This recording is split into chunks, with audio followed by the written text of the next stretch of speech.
नमस्कार किसान साथियों, स्वागत करता हूं आपके अपने चैनल अपना किसान सेवा में।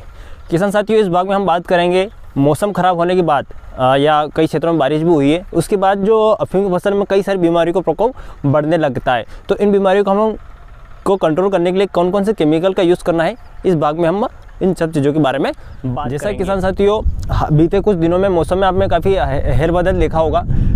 कई क्षेत्रों में बारिश भी हुई है, मौसम काफ़ी ख़राब रहा है और ये काफ़ी चिंता का विषय बनता है किसान साथियों के लिए।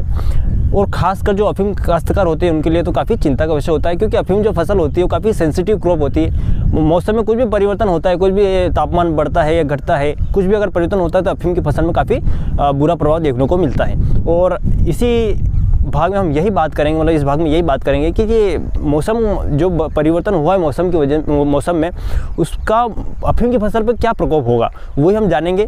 तो पहली बात ये जान लेते हैं अपन कि अब मौसम ख़राब होने की वजह से, यानी बारिश होने की वजह से ये बीमारियाँ, ये कीट इतने लगते क्यों हैं। सिंपल सी बात है किसान साथियों, क्या होता है कि जब मौसम ख़राब होता है या मौसम बदलता है तो ह्यूमिडिटी इंक्रीज़ होती है। ह्यूमिडिटी यानी आर्द्रता, आर्द्रता माने हवा में नमी की मात्रा, हवा में नमी की मात्रा बढ़ती है और यही जो बढ़ना, हवा में नमी की मात्रा बढ़ना ही आर्द्रता कहलाता है। और ये आर्द्रता बढ़ने का जो होता है, ये जो फंगस और कीट और जो बैक्टीरिया होते हैं इनके लिए अनुकूलित वातावरण होता है। जब वातावरण में ह्यूमिडिटी बढ़ती है तो तब इस समय क्या होता है कि जो फंगस होते हैं और जो बैक्टीरिया होते हैं इनके स्पोर जो है अधिक जर्मिनेट होते हैं और फसलों पे ये बुरा प्रभाव अपना डालते हैं। तो हमने ये जाना कि आर्द्रता की बढ़ने की वजह से जो है ये फंगस कीट का प्रकोप बढ़ता है। तो हम बात कर लेते हैं किसान साथियों कि अफीम की फसल पे इस पर क्या बुरा प्रभाव पड़ सकता है। अफीम की फसल में सबसे पहला बुरा प्रभाव पड़ेगा, इसमें कई सारी बीमारियों का प्रभाव आपको देखने को मिलेगा। जैसे कि इसमें आपको काली मस्सी के लक्षण, जिसे हम डाउनी मिल्ड्यू कहते हैं, डाउनी मिल्ड्यू के लक्षण आपको पता ही होंगे। पत्ती के पीछे आपको फंगस की ग्रोथ दिखाई देगी, पत्तियों पे, पत्ते के ऊपरी सतह पे आपको पीले पीले धब्बे दिखाई देंगे। या कुछ समझ आती है झुलसा रोग यानी ब्लाइट। ब्लाइट में क्या होता है, पत्ती के ऊपर धब्बा बनेगा काले भूरे रंग का, और वो जो धब्बा बनेगा थोड़ा बड़े आकार का बनेगा, पत्ती पे फैलता जाता है।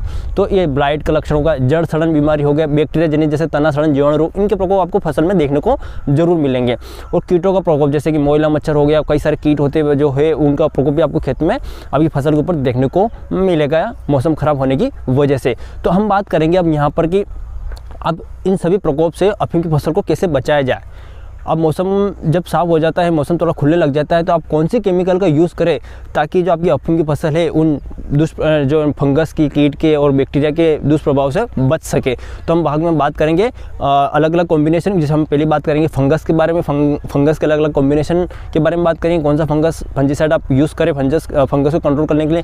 कीट के बारे में बात करेंगे, एंटीबायोटिक जो बैक्टीरियल डिसीज होती है उसको कंट्रोल करने के लिए भी हम साथियों सबसे पहले हम बात कर लेते हैं फंगस। जो अफीम की फसल में फंगस लगती है, जैसे काली मस्सी, डाउनी मिल्ड्यू कहते हैं, ब्लाइट, झुलसा, जैसे पत्ती पे धब्बे पड़ते बड़े बड़े, जड़ रोग होते हैं, इन सब रोग को कंट्रोल करने के लिए अपन फंजीसाइड का एक कॉम्बिनेशन की बात करेंगे।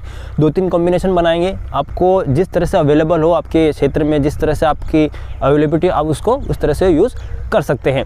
पहले कॉम्बिनेशन की हम बात करेंगे जिसमें आप ले सकते हैं एलियट, बायर कंपनी का आता है, उसके साथ आप एंट्राकोल का यूज़ कर सकते हैं। एक सिस्टमेटिक है, एक कॉन्टैक्ट है। एंट्राकोल जो होता है वो कॉन्टैक्ट होता है और जो एलियट होता है वो सिस्टमेटिक होता है। ये काफ़ी अच्छे तरीके से काफ़ी इफेक्टिव फंजीसाइड होता है जो आपके खेत में काली मस्सी रोग और ब्लाइट जैसे रोगों को कंट्रोल कर सकता है। यहाँ दूसरे कॉम्बिनेशन की हम बात कर लेते हैं। आप एलियट की जगह क्या ले सकते हैं, रिडोमिल गोल्ड का उपयोग कर सकते हैं, उसी के साथ आप एंट्राकोल का उपयोग दोनों को आपस में मिलाकर यूज़ कर सकते हैं। अपने में दूसरे कॉम्बिनेशन की बात करें, तीसरे कॉम्बिनेशन में हम बात करते हैं जिसमें आप क्या कर सकते हैं, इसका उपयोग जब ब्लाइट की समस्या आपके खेत में ज़्यादा देखने को मिले तब भी आप इसका उपयोग कर सकते हैं। जिसमें आप ले सकते हैं एक्रोबेट, BSF कंपनी का आता है, ये एक सिस्टमेटिक फंजीसाइड होता है। इसी के साथ ले सकते हैं पोलीराम, जो पोलीराम का उपयोग भी आप कर सकते हैं, जिसमें होता है ये भी एक कॉन्टैक्ट फंजीसाइड होता है। इन दोनों का जो है आप जो है ब्लाइट जैसे डाउनी मिल्ड्यू जैसे रोग के कंट्रोल करने में आप कर सकते हैं। तो हमने यहाँ 3 कॉम्बिनेशन देखे, जिसमें पहले कॉम्बिनेशन में हम बात करी एलियट बायर के साथ अपन एंट्राकोल का यूज़ कर रहे हैं। दूसरे combination Ridomil gold plus Antracol का यूज़ कर सकते हैं। तीसरा कॉम्बिनेशन जिसमें एक्रोबेट प्लस पोलीराम, इनका उपयोग हम कर सकते हैं। तो 3 कॉम्बिनेशन बताया हमने, 1, 2, 3 करके। तो आप जो आपके पास अवेलेबल हो वो आप कॉम्बिनेशन यूज़ कर सकते हैं। तो किसान साथियों, हमने यहाँ बात करी फंगस जनित रोग को कंट्रोल करने के लिए कौन कौन से फंजीसाइड का यूज़ कर सकते हैं। कीटनाशक के बारे में बात करेंगे, कीटनाशक कौन सा यूज़ कर सकते हैं आप। इमिडाक्लोप्रिड काफ़ी अच्छा रहता है। किसान साथियों, जो रस चूसक कीट होते हैं उनको आप कंट्रोल कर सकते हैं इमिडाक्लोप्रिड की सहायता से।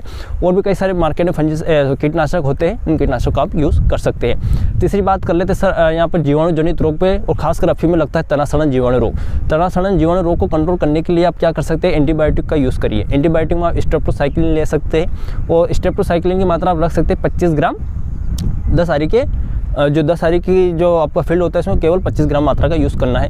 स्ट्रेप्टोसाइक्लिन की जगह आप कासूबा बी करके भी आता है, उसका भी आप यूज़ कर सकते हैं। तो हमने यहाँ बात कर ली फंजीसाइड के बारे में, कीटनाशक के बारे में, और साथ में तना सड़न जीवाणु रोग के बारे में। तना सड़न जीवाणु रोग के बारे में एक बात तो मैं आपको बता देता हूँ। आप क्या करिए, आपके खेत में क्या है, कैल्शियम बोरान की पूर्ति को बनाए रखिए। क्या होता है, जब तना फटने की समस्या होती है तब बैक्टीरिया तने के अंदर इंटर करते हो, तना सड़न जीवाणु रोग को बढ़ाते हैं। तो आप क्या करिए, कैल्शियम बोरान की पूर्ति को बनाए रखिए ताकि तना मजबूत बने और जो तना फटने की समस्या आपके खेत में नहीं आएगी। तो अपन ने यहाँ पर यह जाना क्या क्या चीज़ें होती है। तो किसान साथियों, आपको जिस तरह से मार्केट में अवेलेबल हो आप उस तरह से इनका केमिकल का चयन करें।